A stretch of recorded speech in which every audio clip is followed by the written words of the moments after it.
Hello everyone, welcome back to Bear's Workshop. Today we're going to be looking at a video of a time lapse of a concrete pour. The reason what we're doing here is I had to get thicker concrete inside my shop, and I have a 4-inch pad, and I was told I need a 6-inch pad because I need to install a 2-post car lift, and it's a 12,000 pound lift.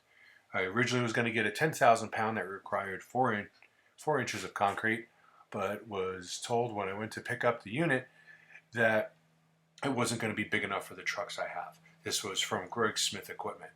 So they suggested I get a 12,000 pound lift because I have a dually.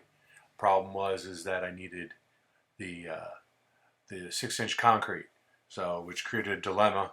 What do I do? So the solution was to have about a 42 square foot section of concrete ripped out of my shop, and then it repoured to a deeper depth of 6 inches. So what we're going to see coming up here is the areas being prepped of where we're going to put the 2-post lift, but we've got it marked, and the concrete guy is going to come through. They're using a small handsaw to cut through initially, and then they tried with a jack or with a sledgehammer. Did not work, and let's just say they're a little unprepared because that jackhammer is my jackhammer, and I had to lend them my jackhammer in order for them to get this concrete out. So they spent, and I think they underestimated how long it was going to take for them to do this, as far as removing this section. There's no bar in there, there's no rebar, it's just straight 4 inches of concrete. But it ends up taking them roughly about 6 hours to get this whole thing prepped, just for this section. You saw in the beginning of the video where they were prepping the outside. That didn't take too long. What did take long was getting this concrete out.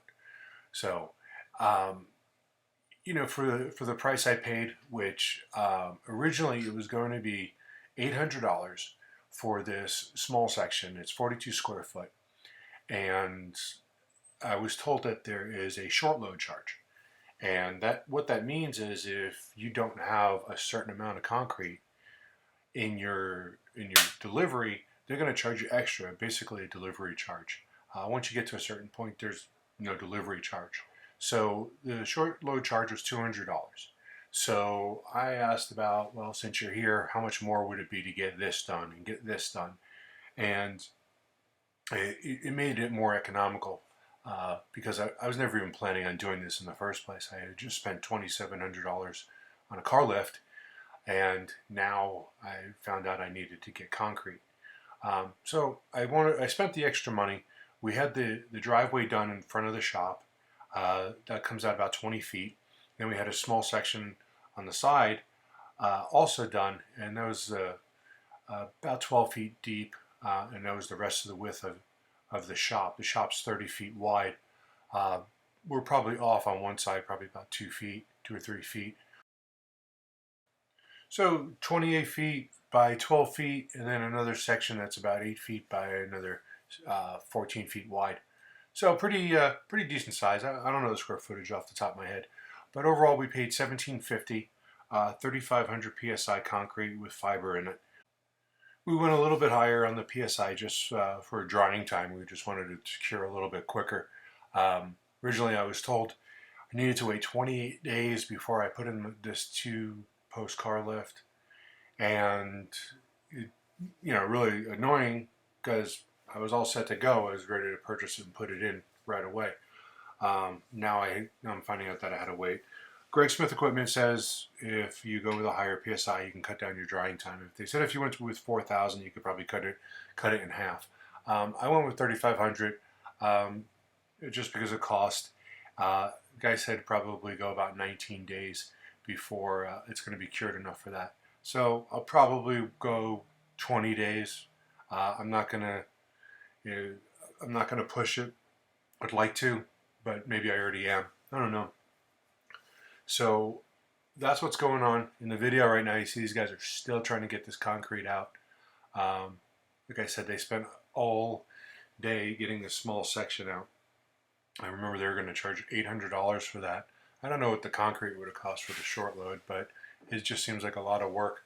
Um, Apparently, I had the equipment. I could have done it myself, but I would not have spent all day doing it. I would have spent probably about 15 minutes doing it and go, oh, my back hurts, and would have had, tried to find some other way to get it done.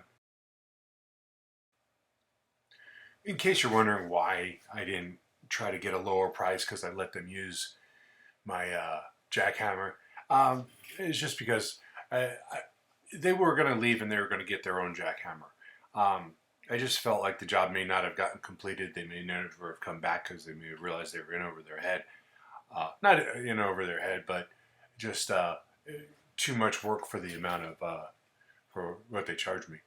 So I just just go ahead and use my jackhammer. It just felt like if they left it, maybe it won't get done the next day or the next day after, or they might not show up. Who knows? So that's why I did it. I'm a small business owner. I don't like it when people haggle too much. I tried to get the best price I could. He gave me the best price he could.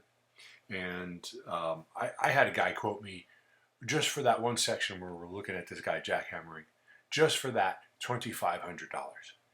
And that was ridiculous. I knew that he was just throwing out a high number to either get me to go away or just to see if he could make a whole bunch of money.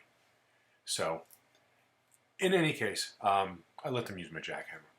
So I'll continue to let you just watch the rest of the video, fast forward for whatever you want. But please click like, make a comment if you got any questions, or if you just want to tell me I suck, I don't care. Just put something there. And go ahead and subscribe. I'll have more videos. Next videos coming up will be related probably to the Polaris rebuild from the wreck that I was in. Parts are starting to come in, and we're going to get that taken care of. So thanks for watching. Go ahead, hit like, subscribe, and make a comment. Bye.